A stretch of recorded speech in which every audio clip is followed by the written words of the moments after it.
Battlefield has had an interesting last decade, creating two major games that covered two world wars. But things are about to change in a major way as the series shifts gears and heads into the future. Hey there friends, it's Codiak here, one half the team behind Legacy Gaming, and today we're diving into some of the major details you might have missed about Battlefield 2042.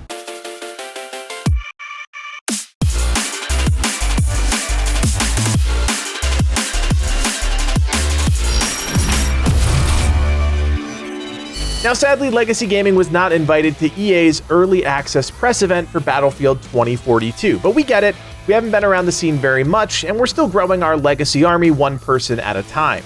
Now that being said, there is a ton of legit information swirling around the internet thanks to that event, and as is our nature, we wanted to put it all together in one concise video. Let's first talk about some of the key features coming to the game. Confirmed across multiple outlets, Battlefield 2042 will feature 128 player fights on next-gen platforms and PC. Xbox One and PS4 will support 64 players, and the maps have been modified to accommodate the change and shouldn't strip away any of the main features, but does scale down the outer limits of the map and condenses the fighting area to make more practical sense for the smaller total player count. Battlefield 2042 is also doubling down on multiplayer, and after two iterations of the game that did feature a single-player campaign, 2042 will be multiplayer only. There is some backstory to the world and how we arrived to the near future, but that's about all we're going to get in terms of a single-player campaign experience. I assume by now if you're watching this video, you've probably already seen the reveal trailer for the game, but if you didn't, you can watch our breakdown of it here. In that trailer, right at the end, we see an incredible sequence that features dynamic weather and destructive levolution effects. Weather, such as sandstorms and tornadoes, can completely remove visibility, destroy elements on the map, kill players and vehicles, and even the debris caused by these have been said to dynamically interact and kill players. There will also be various dynamic elements within maps themselves that players can interact with, such as bridges, locking doors, bollards, zip lines, and more to change the flow of the map and alter choke points. This is a change for the game, and hopefully the scale and execution of this system is done right, because it could quite literally make or break the multiplayer experience. On one hand, if you don't lean into the system hard enough, you end up with a more nuanced weather system that players just ignore, but if done right, you can really create some dynamic events that alter the flow of a match. For example, using your wingsuit in a tornado to rapidly ascend to the top of a building. That's a thing. And I think that's really how weather could be utilized effectively in a multiplayer large-scale FPS. Now the final key feature is called the Plus system, which will allow players to customize their weapons in real time to adjust and react to situations on the fly. You'll be able to change out your weapon's scope, barrel, ammo type, and even under-barrel attachments to adapt to the situations at hand.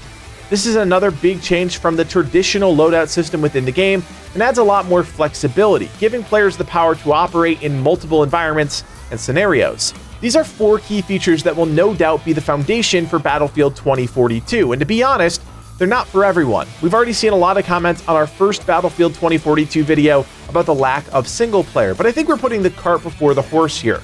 Let's turn the page and take a look at some of the other confirmed details about the game. When it comes to a competitive FPS, it's all about the game modes, but that idea is doubly important when you're talking about a Battlefield game.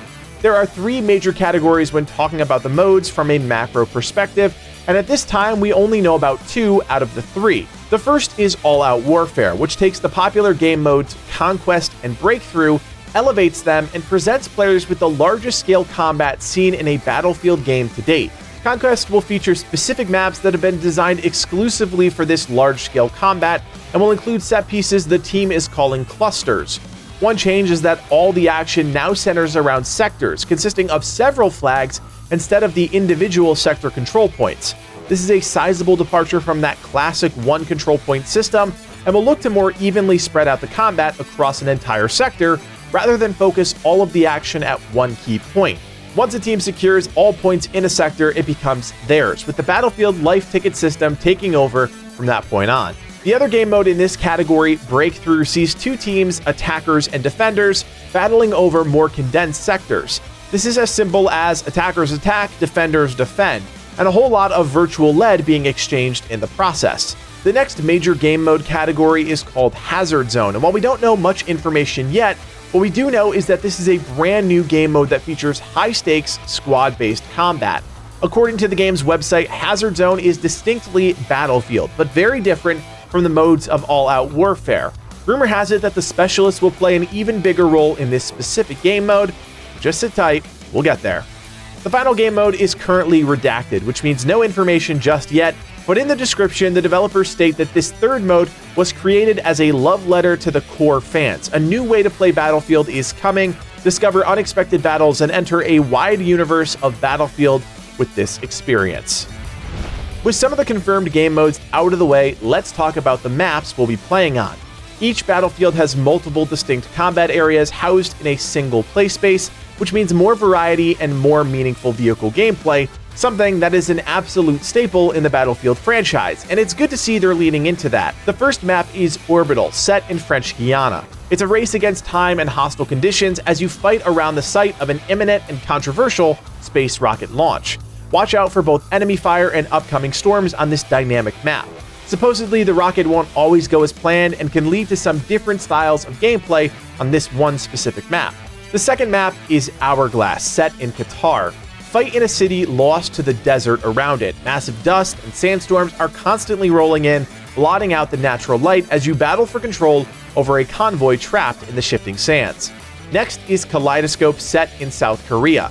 This is a state-of-the-art metropolitan area in South Korea as you zipline between skyscrapers and fight amongst the plazas surrounding the city's iconic data center. Forces will clash to control a quantum-powered disinformation hub after an attack threatens the global network. Up next, we have Manifest, set in Singapore. Watch out for tropical tornadoes and navigate through maze-like cargo containers in this key trade location vital to American supply lines. The next map is Discarded, set in India. Along a strategic section of India's west coast, colossal ships stranded on the beach are being stripped for parts. Fight amongst the hulls of these behemoths while adapting to deadly storms. Rumor has it that within these discarded hulls lies rogue nuclear assets, even going so far as a potential nuclear submarine. Second to last is Breakaway, set in Antarctica. Tread carefully on this dynamic map where oil extraction has turned the freezing area to a strategic hotspot. Take advantage of destructible fuel tanks and silos that create debris fields and permanent fires when destroyed. Industry clashes with nature here and the ice gives way. Supposedly, this one specific map is 5.9 square kilometers, which makes it about on par with the size of Fortnite's original map. Finally, we have Renewal, set in Egypt. A giant wall splits the map down the middle as one side features rich, man-made agricultural areas and the other an arid, mountainous terrain that houses a solar field. Prepare for the extreme conditions, deploy and secure access points, and the massive gates at the wall. The final thing we have to talk about in this video are those specialists I mentioned before.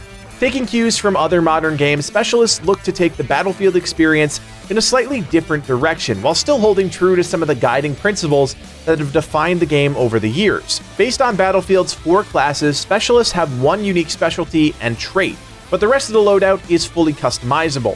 If we take a look at the 4 specialists that have already been revealed, we can see things like grappling hooks, guns that fire syringes, sentry systems that spot and engage enemies, and recon drones are all part of specialists' specific active abilities, while perks that allow you to move faster, revive downed enemies, spot enemies in the distance, and track enemy movement are more passive traits that tap into the Battlefield's role systems we've come to know and love over the past decade or so. It's still unclear exactly how these specialists will work within the confines of the class systems, but that is one thing we'll be paying close attention to moving forward. Needless to say, there is a huge emphasis on customization more than ever before, and that brings Battlefield more in line with other modern shooters, for better or for worse.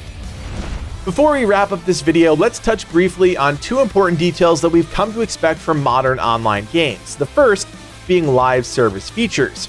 Battlefield 2042 will be a live service game that will feature an evolving world that expands upon the fiction throughout various seasons. Each season will last about 3 months, and each season will come with new free and paid content through battle passes. In the first year, the team plans on delivering 4 seasons with 4 battle passes and 4 new specialists, amongst other things. This is all pretty standard fare, and that's what we've come to expect from modern competitive shooters. Now, speaking of things that we've come to expect, we have already seen the various additions that players can pick up for the game. The Standard Edition will feature early access to the open beta, as well as some cosmetics. The Gold Edition will feature early access to the game's launch, as well as the open beta, and will include the Year 1 Pass, which includes 4 specialists, 4 battle passes, and 3 epic skin bundles. The Ultimate Edition of the game will include everything I just mentioned, plus some additional cosmetic bundles, a digital art book, and digital soundtrack.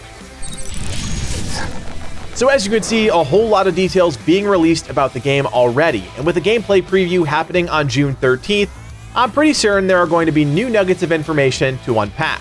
As always guys, we try and cram as much information as we can into our videos without wasting your time on long-winded rants, and if you appreciate that, we'd appreciate your support. Hit that thumbs up and consider subscribing for more Legacy Gaming content in your feed.